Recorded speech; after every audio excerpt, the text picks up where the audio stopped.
In this video, I will show you how to fix League of Legends no sound problems. But before we get started with the video, please don't forget to check out the links in the description for bonuses and resources we share with our viewers. So, the first thing that you can do is to go ahead and check your system volume and output. Make sure that your speakers or headphones are properly connected.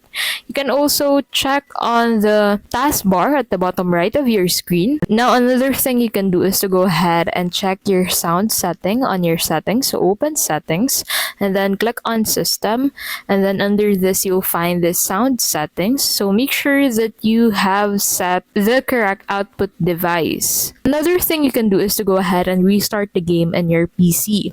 Sometimes a simple restart can resolve temporary audio glitches. So you can go ahead and restart the game along with your PC by clicking on the Windows Start menu at the bottom left of your screen, and then click on power and then click on restart. And the last thing that you can do is to go ahead and run League of Legends as administrator.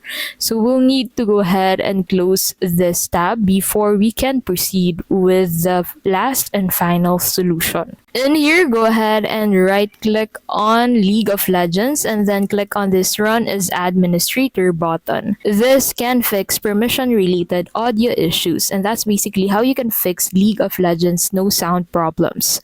If this video was helpful, please don't forget to give this video a like, subscribe to the channel, and don't forget to check out the links in the description for bonuses and resources we share with our viewers.